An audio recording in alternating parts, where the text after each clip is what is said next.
Hello and welcome to another edition of the CT Sports Report. My name is Cody Teague, and here with me, my partner in crime, as always, Chris Calicut. Chris, how are you doing today, sir?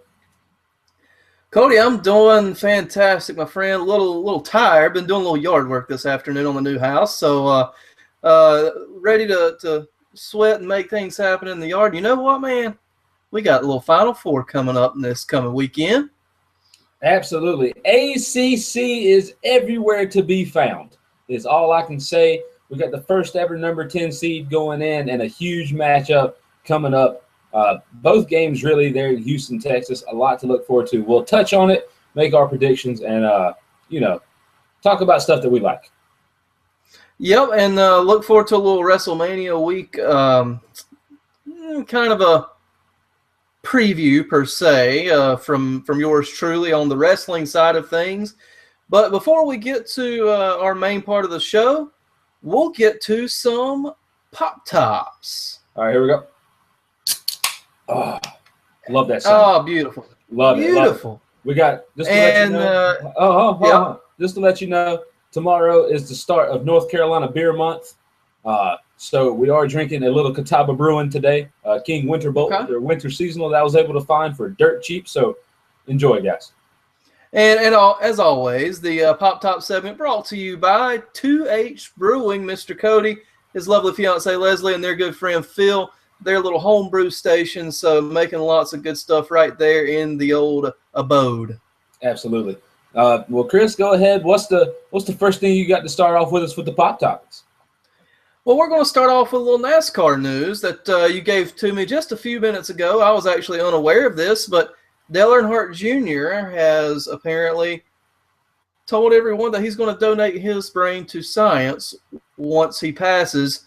As we all know, racing with crashes, concussions, and other traumatic injuries are inevitable. So for the whole CTE investigation that, has really came to the forefront in the last few years, I think this is a pretty cool thing. Yeah, absolutely. And especially since it might have been some sort of the way that his father might have died with the whiplash of his crash and seeing how the brain works and the toll that it could take on a driver in NASCAR and any other sport, really, since a lot of women's soccer players have since agreed to the same thing. I think this is just going to push the topic forward. Big thing happened recently. The NFL said that they know it's a real thing now. So with them saying that, and then a lot of these big names that we hear every day, especially from the most popular driver in NASCAR, it's definitely a big push moving forward in terms of brain research. Yeah, most definitely. And with the NFL thing, it was actually one of their kind of contracted doctors who admitted that, but then kind of backtracked initially. Is like, whoopsie, I probably wasn't supposed to say that, because he said, I speak on the behalf of the NFL. And during that particular interview, he probably wasn't actually supposed to. But with that said, the NFL did come to his defense and say, yes, we agree with what this doctor said. And they agree with his statement. So good for them in that regard. But I don't think it was actually meant to happen so soon. But moving on to the next Pop Top, if you've been in our home state of North Carolina in the recent weeks, there was a recent law passed that prevents some rights for the gay, lesbian, transgender community. And because of this, the NBA All-Star Game that is to be slated in Charlotte in 2017 is now possibly in jeopardy. Like we told you, we walk a very fine line on sports and politics, but I think all of us here at the CT Sports Report respect, all parts of life, all ways of life, and believe, everybody should have their own rights. So with the NBA, are they going to be politically correct here and maybe send it down to Atlanta, which is currently rumored, Cody? Yeah, Atlanta's rumored, and also Indiana was stepping in trying to say some things, because if you remember, they were getting some backlash in terms of their law that they tried to pass up there, which almost lost them the women's NCAA tournament. But they quickly fixed their problem and changed some words around to make sure that they would still have that event.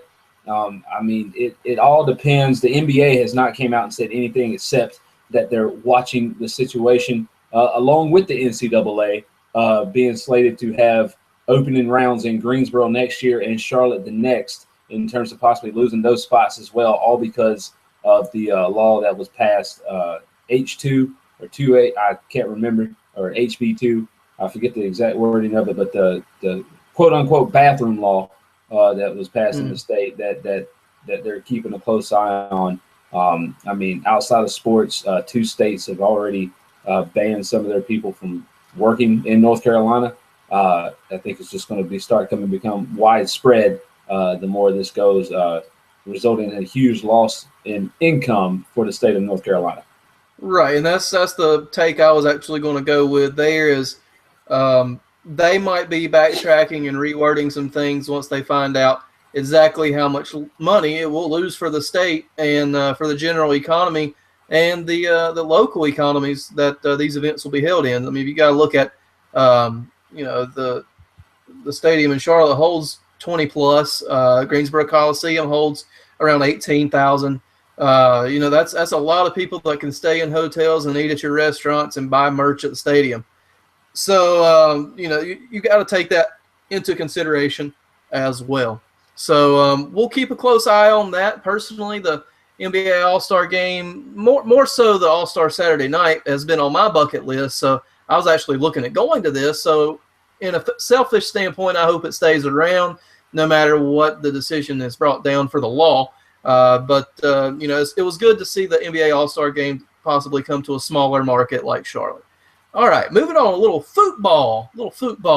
The U.S. National team overcame Guatemala last night 4-0 in the second leg of their playoff and basically put themselves back in very, very good shape for World Cup qualifying.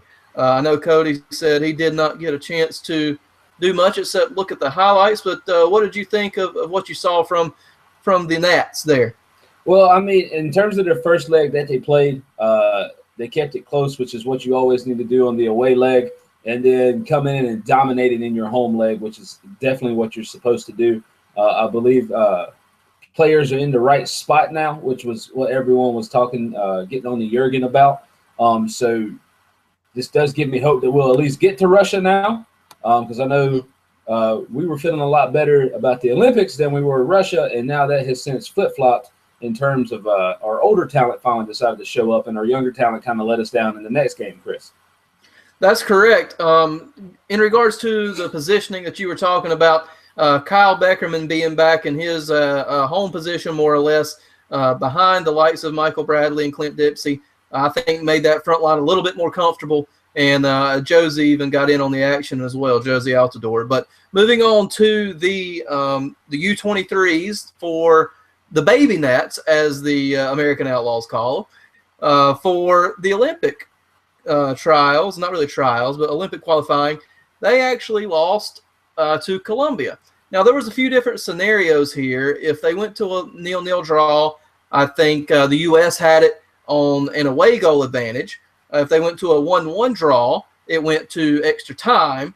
2-2 draw, Colombia would have won with 2 away goals over the United States. So, unfortunately, none of that mattered because Colombia came out and basically took us to the woodshed because the only goal that the U.S. scored was an own goal by one of the Colombian players that misjudged a cross.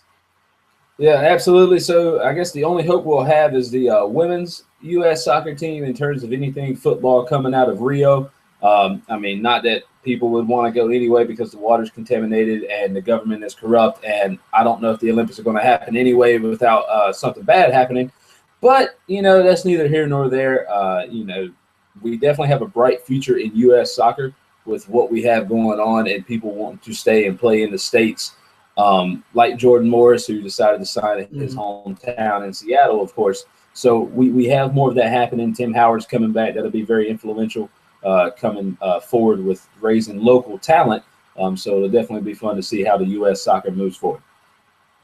Definitely. Moving on to one of your favorite sports, Cody, Major League Baseball, opening day this Sunday. Ooh, it has been way too long. Way too long. Absolutely. And a couple of matchups on your opening day Sunday and Sunday evening. Mets at Royals should be a decent little game there. Cards at Pirates, which is a nice National League start off there. And Cubs at the Angels. Those are a couple of your marquee games on opening night. So we'll look forward to Major League Baseball season, as we always do, and keep you updated on all those situations. And last year, or was it? Yeah, I guess it was last year that we even did a little breakdown on some fun, I guess, name games of some of the teams and how we thought they would do last year. Comes out that Cody was actually very, very accurate in those assumptions last year. So we might do a little something like that later on as baseball gets into full swing. Pun definitely intended. Absolutely, yeah. And I will say, if we get to doing the name game again, I'm going to shock you again because I might not get it right, but I'm going to be very, very close. Let me guess. Cubs? Cubs are my National League team. I'm picking the Astros out of the American League.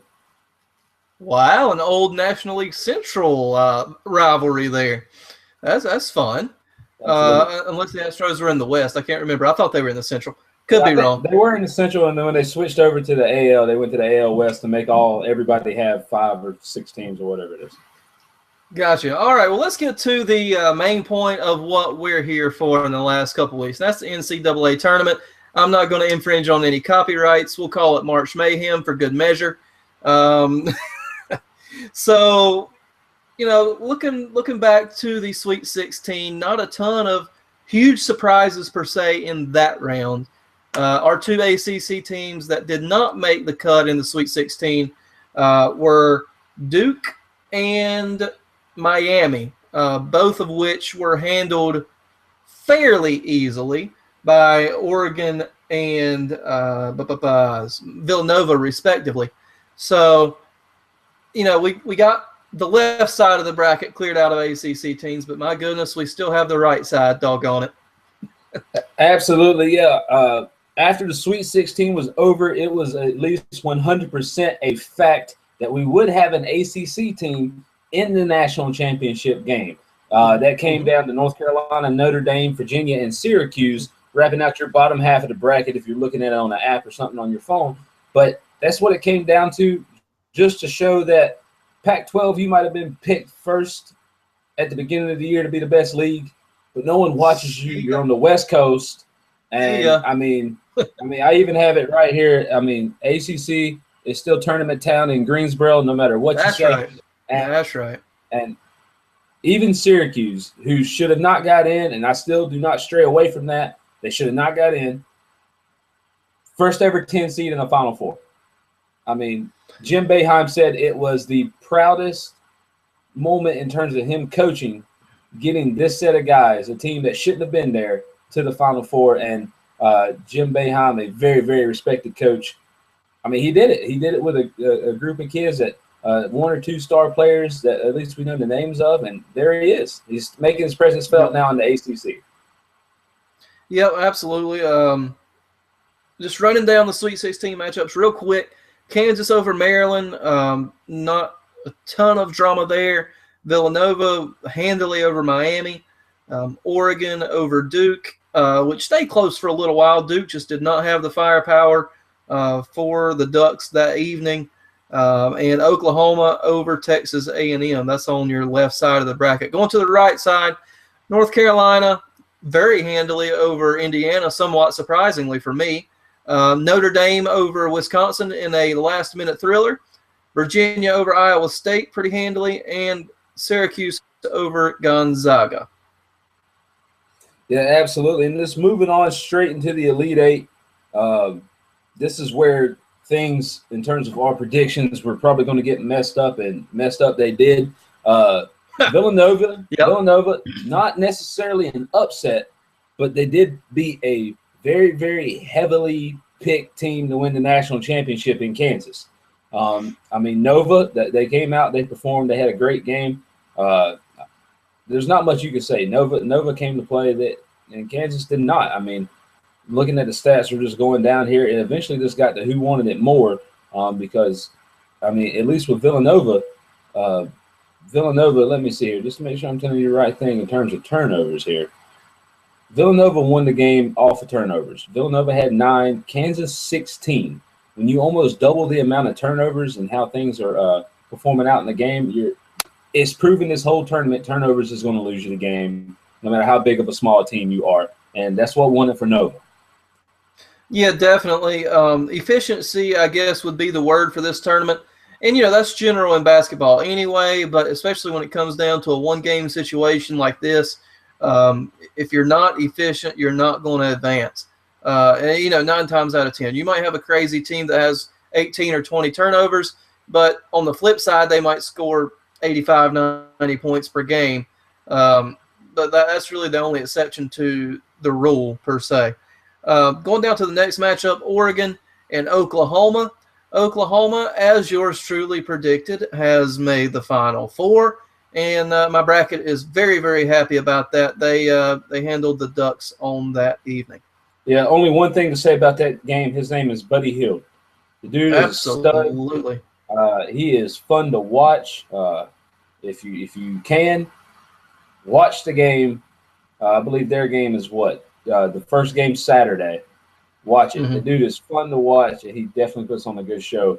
He is the driving force for the Sooners.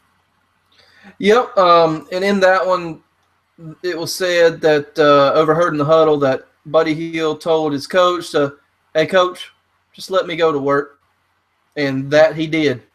I think it was 37 points in one of the games. I can't remember if it was the Sweet 16 game or the Elite 8 game, but he just flat out dominated, I believe, 37 points in one of those games. Yeah, he had 37 points in the Elite 8 game, and he played 39 minutes. So he was on the court the whole time. Only person close to him was Spangler, who played 35. He was on the court the whole time and was definitely a stud the whole time he was out there. Yep, and just a quick note on him. I'm sure we'll talk about him more as time goes on, but for his NBA draft prospects, you look at guys his age. He's a senior. He's 22 years old, but he's such a good college player. Decent size, decent length, good range for three. But NBA, I think, drafts on potential upside instead of established talent, i.e. Steph Curry was 20-plus points every season almost in his career at Davidson, was 6'1", with $160 in his brick in his back pocket. But then you look like Hield, who's a little better athlete and has a very well-rounded skill set. But, is the NBA going to look at him like he's peaked, or do you think they'll still take him high first round? I mean, this is where you got to look at it from, at least in terms of the aspect of a front office in the NBA, is you got to look for your busts who were great in college and either A, get hurt, or 2, their game does not perform. I mean, stuff like this goes all the way back to Christian Laettner. He didn't have the stellar NBA career people wanted him to have. Most recently, in terms of a person who was an absolute stud in college, and I think we can both agree with that, was Gonzaga's Adam Morrison, who was drafted by the Bobcats, now the Hornets, and he bounced around for a few years before finally said, you know what, you probably just need to go home.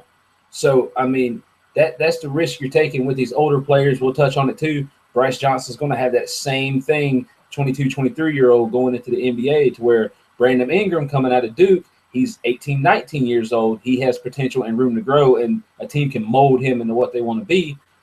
You're this age, like Bryce Johnson and Buddy Hield, you're molded. You've been there for 4 years. You're set in what you do. You just need to learn to play in the NBA style and get used to the schedule. But then again, you've already lost 2 to 3 years off your prime. That's probably what they're looking at.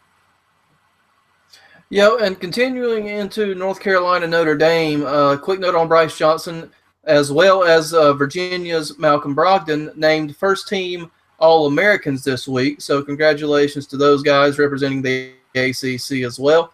But this game scared me for about 5 minutes. And then I said, oh, what's up, Marcus Page? And he just the kid couldn't miss. I mean, Bryce Johnson, another double-double. Isaiah Hicks was kind of in foul trouble. Kennedy Meeks had a solid game. Great to see him back and playing well for the past couple games.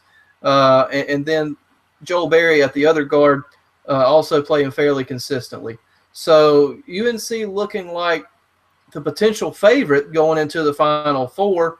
But quick note on Notre Dame as well. Jerrion Grant, their all-star type of guard, is foregoing his senior season and entering into the NBA draft. And I believe he is hiring an agent. So there is no turning back for Jerrion Grant.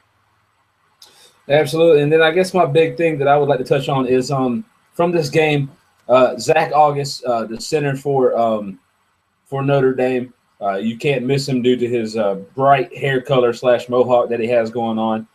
Just a great talent. If you want to see sportsmanship at its best, go back to the day that Carolina and Notre Dame played and just read his Twitter feed in terms of how much respect they have for the team that he played with and the team that he played against.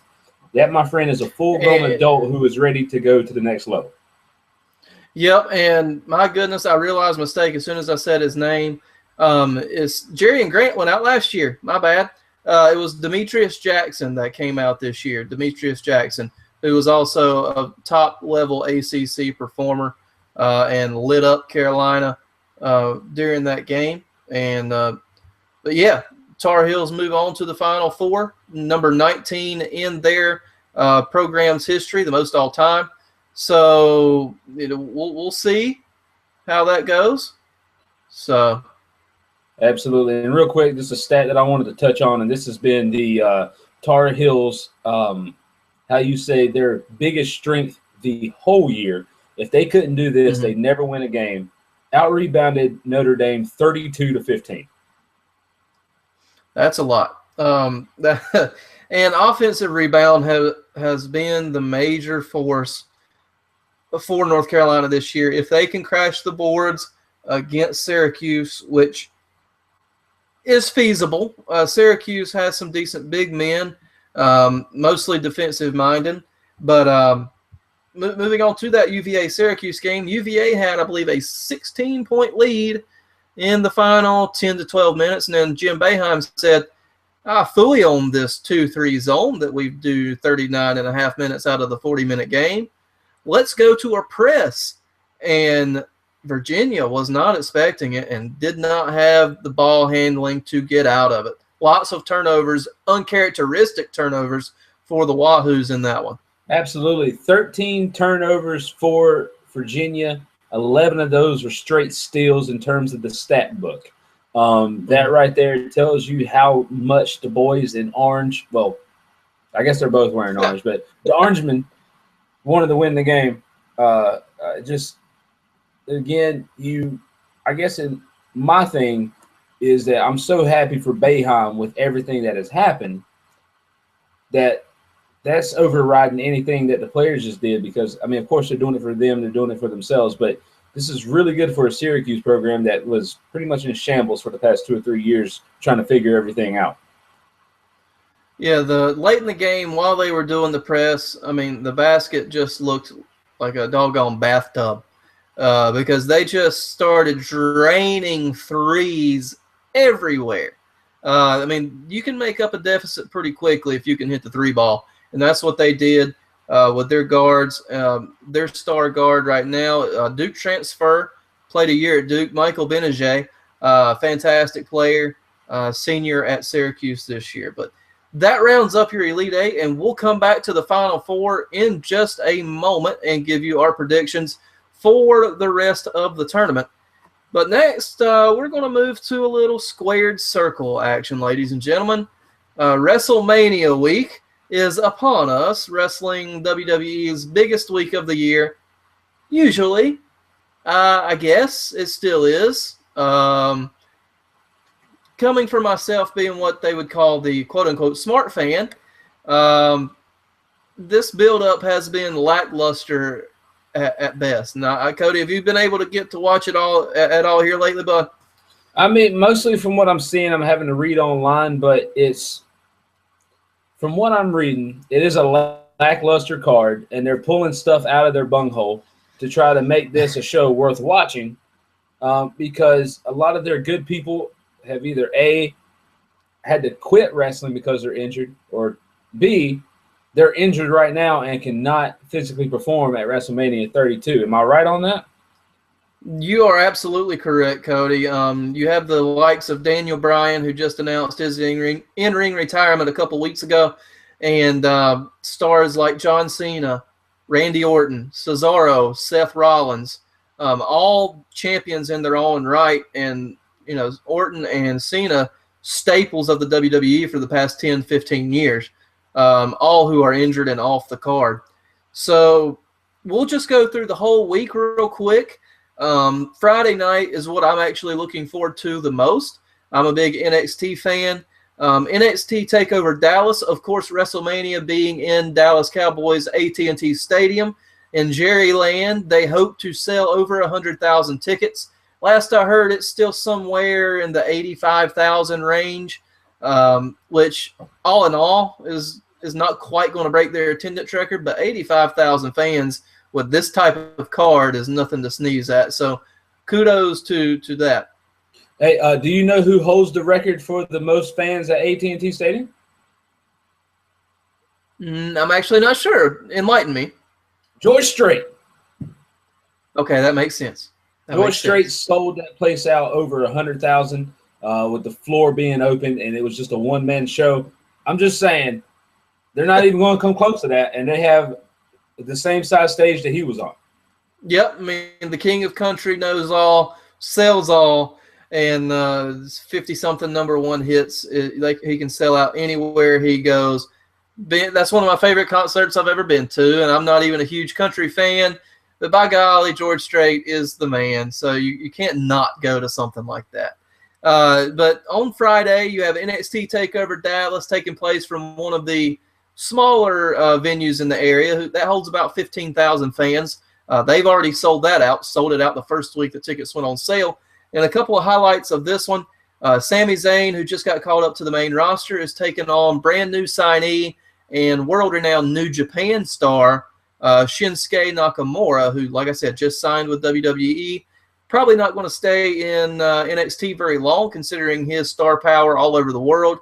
That should be a fantastic match. Hopefully they get some time and introduce Nakamura as a brand new solid character. For the women's championship on the NXT card, you have Bayley, the lovable, I call her the female version of John Cena, except she's actually likable, versus Asuka, another Japanese sensation that NXT signed just a few months ago.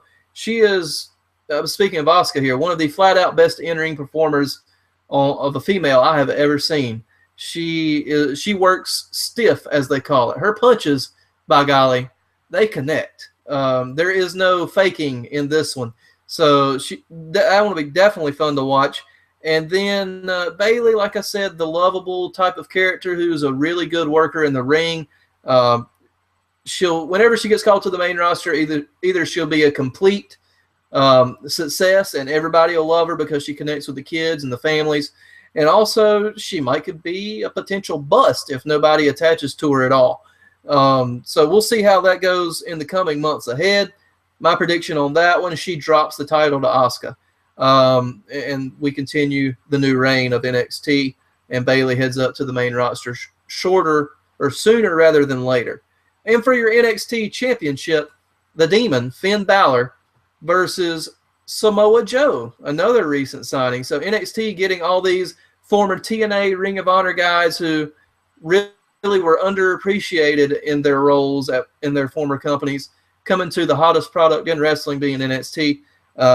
So that, by golly, again, going to be a barn burner. Hopefully they get a lot of time and tell a wonderful story. Those two are absolute pros. Have you really seen much of any of these folks, Cody? Or you much of an NXT fan yet? Have I swayed you to the right side? You hadn't swayed me to the NXT as of yet. I need to get caught up with the big boys. But I tell you what, I'm more than ready to speak about this main lineup that we have. Maybe not the pre-show match card, but the main match card for WrestleMania. I think I got some things that I can say.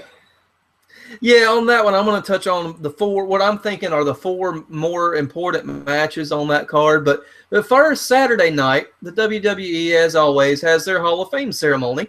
And their 2016 class is headlined by none other than the Icon Sting. Only 3 matches in WWE total. Lost he lost all of his singles matches. I think he won the 6-man that he was in. But overall, definitely should have beat Triple H in Mania last year. Can understand losing to Seth Rollins, who was champion at the time. No sense in making Sting WWE champion.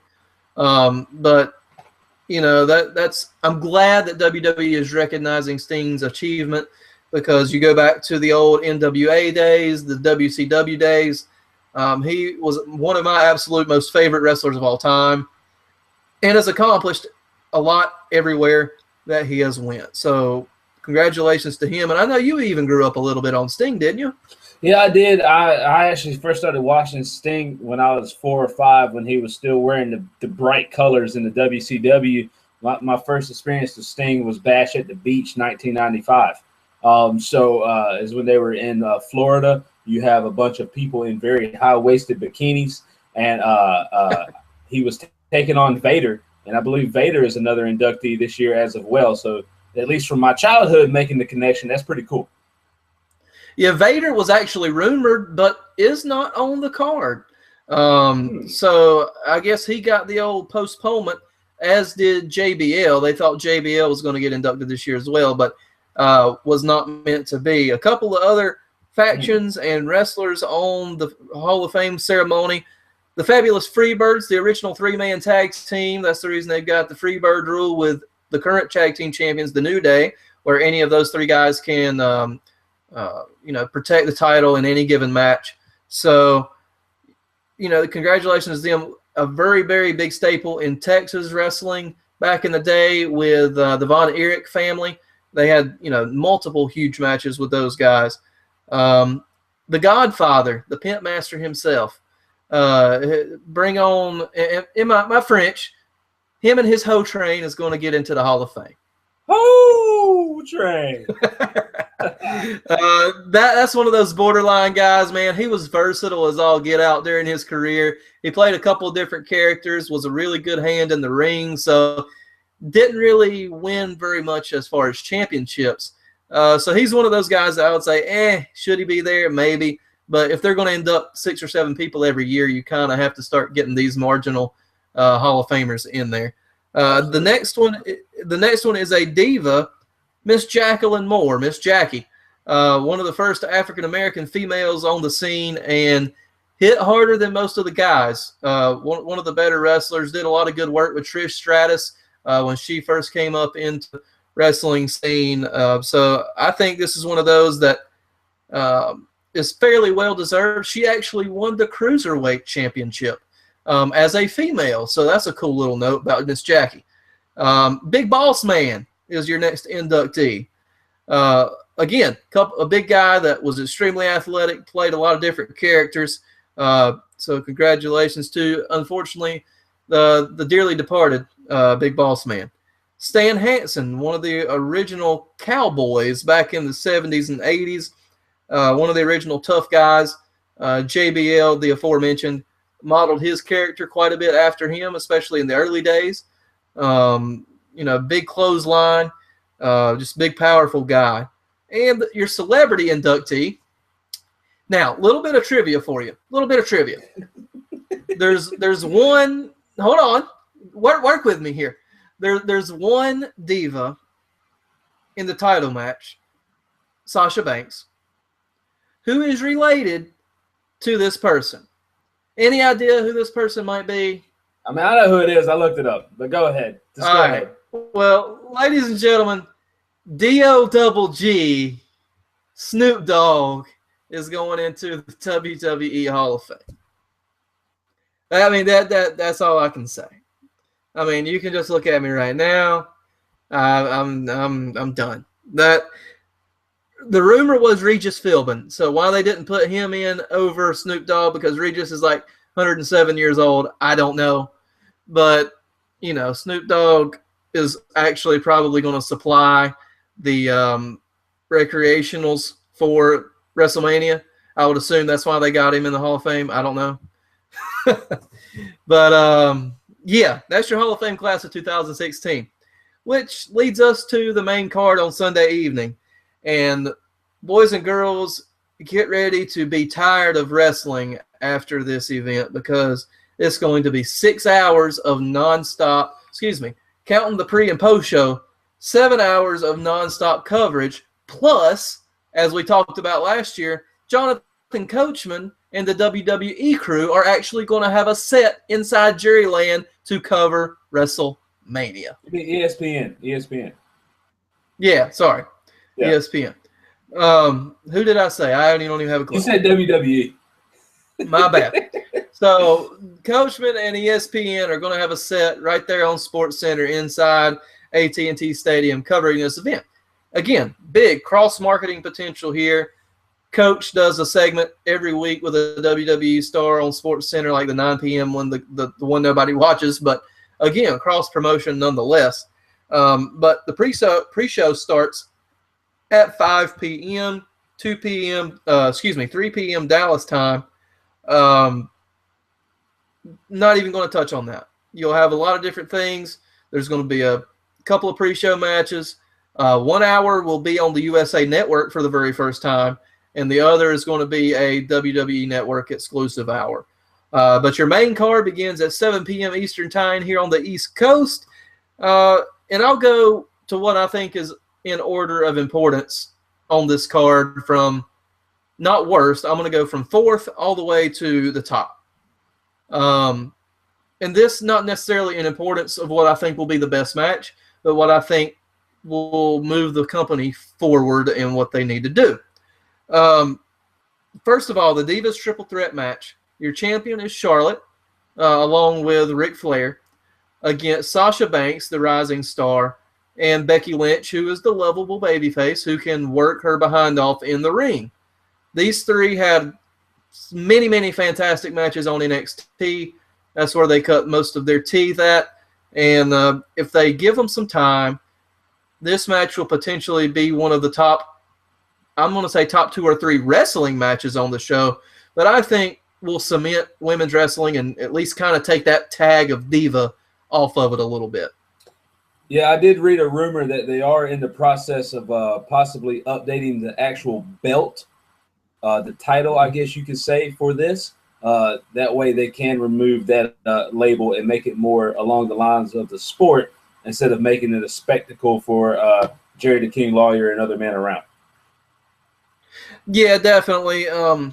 Because this whole Divas Revolution thing that has been going on in the last year, maybe 2, I hope is starting to cement itself. Hope these girls put on a good show that night and sort of move along with that Divas term and make it back to women's wrestling, which I think it should be. The next one I think is going to be important, and it's going to be important for one participant more than the other. It's going to be important for Dean Ambrose. He's going to be in a no-holds-barred street fight versus the Beast, the Conqueror, Brock Lesnar. Yeah, I mean, I guess looking at that one, I mean, they just had Brock on ESPN this week as well in terms of talking about his past and stuff, the UFC and being in the WWE. He's so marketable compared to Ambrose, even though the whole lunatic fringe thing is a very, very marketable thing, and he plays his part well. It's just if they let Dean win, I feel like that'll set his career on fire in terms of everyone always expecting Brock to win. I mean, that's at least how I'm looking at it. It's just it's hard for me to say that there's anywhere in Brock Lesnar's contract that says he loses. Oh, I'm in definite agreement with that. But one cool thing that they've done with the build-up of this match, you have Dean Ambrose, who is obviously much smaller in stature than Brock Lesnar. So if it was a one-on-one match, you wouldn't think of much of this match at all. So that's the reason they put the stip on it for no-holds-barred street fight. And what they've done with Dean is Mick Foley gave Dean Ambrose his barbed wire baseball bat. And nice. Terry Funk, Chainsaw Charlie, once known as, gave Dean Ambrose his chainsaw. So you have all these toys that are going to be, introduced into the match. I think both of these guys will go nonstop and put on one heck of a show for near capacity crowd, maybe capacity crowd. That's yet to be seen.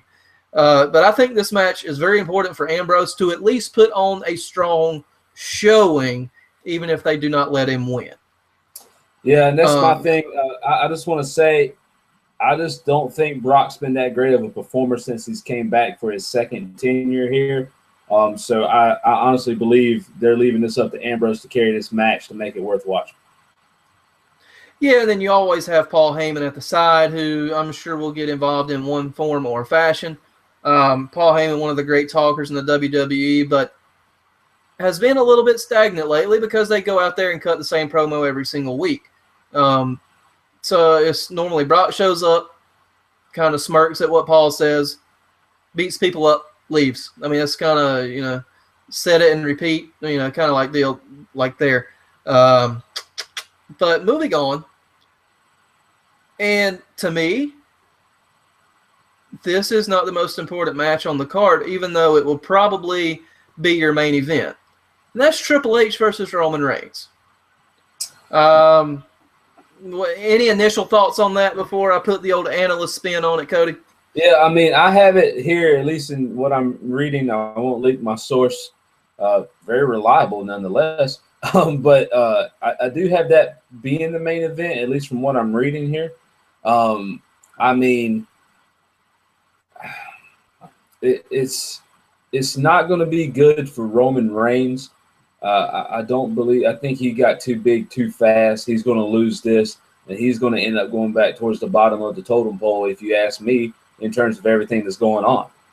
It's just the way these things work out. I'm sure there's going to be some sort of big thing that happens and surprises us all during this match. I don't quite know what that would be, but I don't know. I don't like the match. I don't like the matchup. It's just the way those two play out with me. In terms of how much hatred they're trying to show to each other, but yet, I don't know. It's just the way they're trying to sell that to me. I'm not feeling it. Correct. I mean, as I've said before on this very podcast, Roman Reigns is a 6'4", 265-pound underdog. I mean, no, don't book him like that. He's not. Let him be strong. Let him say as few words as possible, and let him beat people up. That should be Roman Reigns. He should never speak. He's the worst cutter I've ever seen in terms of promos. Yeah, I mean, the guy needs to be a lone wolf, kind of quiet assassin, big guy.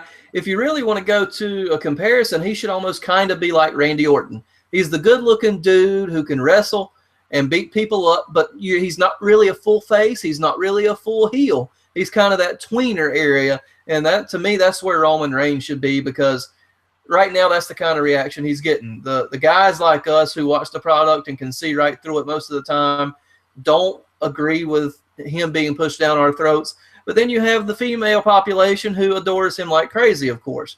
So, I mean, that's the type of reaction that Roman's been getting. Triple H has been getting all the pops, and Roman Reigns has been getting all the heat, which is the opposite of what their characters are supposed to be. So, this is not the 1970s anymore. We have the internet. We have sources and leaks and information, which is really killing the product, personally. But also, you can't book it like it was the 1970s. And unfortunately, I think Vince is actually still trying to do that. But I see something, like you said, something happens. I don't know what. I have an idea. So I think The Rock interferes. The Rock has announced that he will be a part of WrestleMania. Of course, they're cousins, Roman Reigns and The Rock. I think Roman Reigns, Rock comes in for the save. Roman Reigns spears The Rock and turns heel. At least that's what I hope. If you want Roman Reigns to actually get legitimately booed, you get him to kill The Rock. Yep. So I like that. That's my prediction there. We'll see what happens on Sunday night. And what I think should be the main event, because it actually does have storyline implication on the future of the WWE, that is The Undertaker versus the returning Shane McMahon. And I will eat my words, because when I first saw this match a few weeks ago, I said that John Cena was going to return from the dead off of his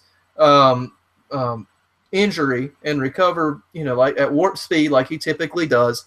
and fight for Shane McMahon. I was wrong. Shane McMahon is in this fight in Hell in a Cell, and the stipulations are as follows. If Shane McMahon wins, he gets control of Monday Night Raw. And if Shane wins, this will be the last WrestleMania for The Undertaker, according to Vince McMahon. So I don't think either of those things happen.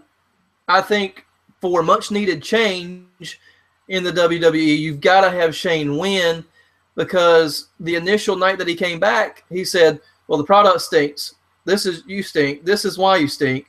And you bury your own product. And then if he doesn't win, the change that you teased and the hope that you teased is now dashed in your back to the same old stuff that you just described.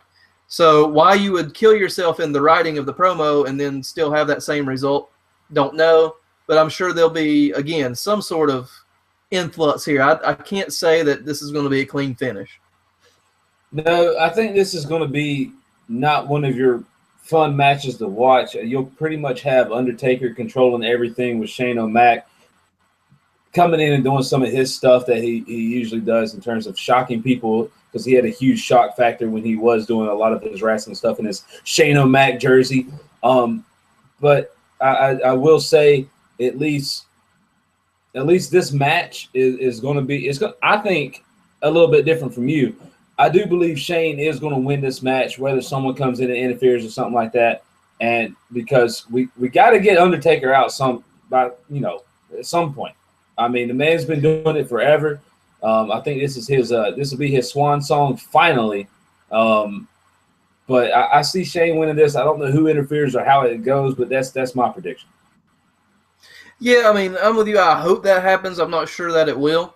And I don't see Undertaker finalizing his WrestleMania career with a loss. I think that one loss is going to be his only loss at WrestleMania, even though I think this is in his home state of Texas. But, of course, he's from Death Valley. Everybody knows that. So, I mean, he's not from Texas. Wait a minute. But yeah, that's your Mania card. And what I see is the top 4 matches. I'm hoping it's going to be a good event. I'll have a few people over at the house. We'll have the big screen TV and the surround sound going. Couple of chips and dips. You know, it's going to be a spectacle nonetheless, which is, of course, our favorite word. That's only number 2 of the podcast. By who? No, you saw it. You said it once. You said it once. Oh, you said it once. Dog. All right. All right. Anyways, all right. So that's your WrestleMania weekend preview. What I will do, because I think a lot of things will change in the direction of the WWE, is I will do a post-WrestleMania solo podcast, just reviewing WrestleMania and probably the Raw the night after, which is always a big event and has typically more surprises than WrestleMania itself. So probably late Monday night or maybe sometime on Tuesday, you'll see a solo podcast from me. So wrestling fans, tune in. So back to the task at hand. This weekend's Final Four. First matchup, we'll go to the non-ACC side.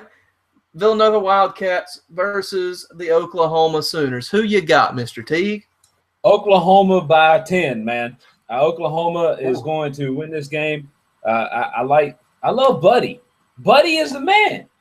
Buddy is the man, the myth, and the legend in Oklahoma. He gets them to the national championship game on Monday. Yeah, I'm in a complete agreement with you there, only because I had North Carolina and Oklahoma in my national championship in my bracket, so I'm pulling for those matchups. But Villanova, man, has been extremely, extremely tough. Jay Wright has his boys ready to play. So I think it's going to be a nail-biter. Villanova, my heart says Villanova by like 6, but we'll see. I do want Oklahoma to win for sure. And moving over to the right side of the bracket, the ACC Invitational Final. Syracuse. Can we call it the academic fraud semifinal? Oh, come on, man. Come on, man. Man, I've been waiting for a week to say that. Golly. And, of course, they're probably going to hand Carolina's down like sometime this week or next week, just in time for the national championship. Oh, yeah. It's funny how stuff like that works out, but I digress. But who you got in this one? Syracuse has not beaten North Carolina this year in 3 tries, I think. Here's my thing, Chris. As I sit here and ponder my decision, my bracket says UNC. Uh-huh. My heart says Jim Boeheim right now. So you're going with Jimmy Buckets, huh? It's tough, man. I'm really torn on this game. And for the sake of argument, I will pick the first step to get to the final. I'm picking. You broke up on me, man. Say that one more again. One more again. You actually broke up on the connection for like a half a second. I'm saying, in the sake of argument, I'm picking Syracuse. Ooh. All right. So if Michael Benajay plays well, and he has at least 2 supporters behind him that play decent, he will. He will have Malachi Richardson and Trevor Cooney, maybe, possibly. There you go. So, I mean, Richardson's going to be the definite backup because he's the one that brought them into the Final Four, essentially, because Benajay just had a solid game, not a great game, in the Elite Eight game. So, like I said, if Benajay gets 2 solid supporters, Syracuse has a fighting chance here. But I still think Carolina dominates the boards.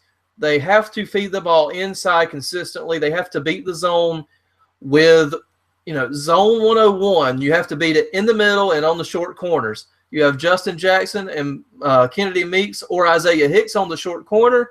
You have Bryce Johnson in the middle who can take that 15 to 18-foot jumper if absolutely needed and is also a good passer. So if those guys can feed the post and we make any sort of three-pointers, I think North Carolina goes away with this one unscathed.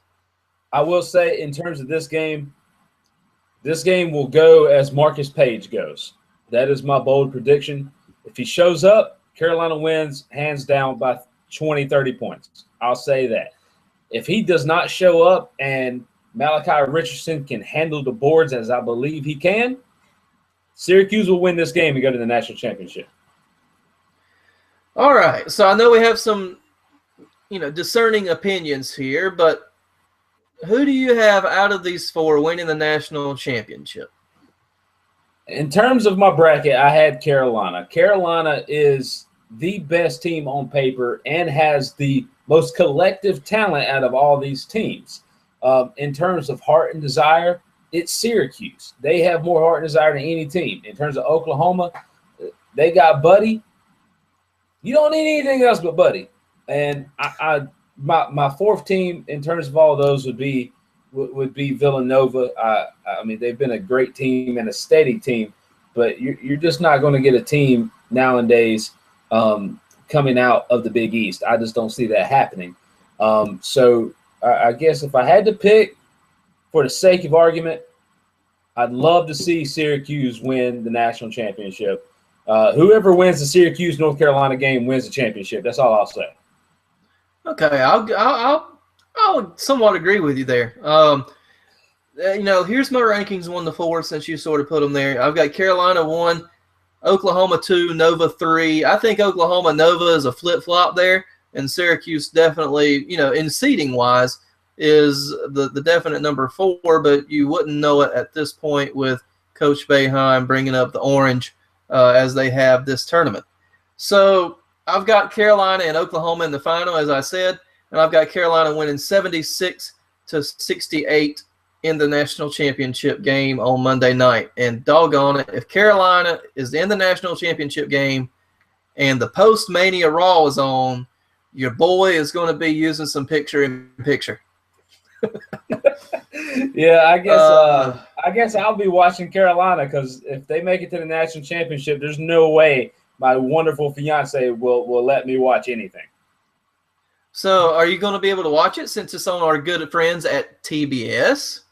I will. Yes, sir. I will have full access to the game legally. Okay. And I will be able to watch full broadcast of the game. All right, guys. As I completely missed at the beginning of the show, we have a social media account that we follow. How did we miss that? Oh my goodness! Fairly religiously update that. I put a couple interesting factoids on there the other night. Quick funny story. Not really funny. Easter Sunday, Kevin Harlan, announcer, during the Syracuse game versus Virginia in the final seconds, said, "Syracuse, back from the dead on Easter Sunday." Yes! Oh my God, that's the greatest thing I've ever heard in my life. I mean, some people were probably up in arms about that. I was like, uh-oh. But I really think, I'm not going to give him that much flack. I think creative. He wasn't expecting that, so he came up with that one pretty much on the fly. So well done, ever. Kevin Harlan there. That's a good call. Man, and did you see the story about and did you see the story about Jim Nantz and the way he eats his toast in the morning? Because no, this is weird, because Jim Nantz, probably a pretty picky guy, apparently likes his toast extremely burnt, and if he does not get the toast exactly the way he wants it, he either sends it back or it ruins his day. So his wife has made a chart with 16 pieces of toast on degrees of burntness, and he gets to pick which one he wants that day. Are we ending this show yet? Because I don't even know what to say to that. I mean, because that's just very Jim Nantz of that. Hello, friends. Welcome to the Masters. I would like my toast burnt with my pimento cheese sandwich. But anyways, follow us on Twitter at CT_. Close enough. Sports Report. Sounded good in the headphones. CT_Sports Report. Also follow us on Facebook at CT Sports Report.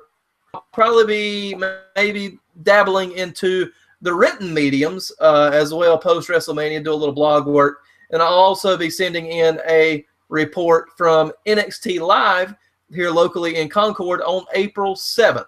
So I'll be sending in a report to our good friends at Wrestling Inc., Sean Rossap, Raj Geary, and all the good guys over there at the website.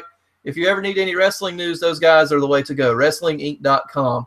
But that'll wrap up this evening's show. I think we had a good show here. What do you think, Mr. T? Oh, Lolo!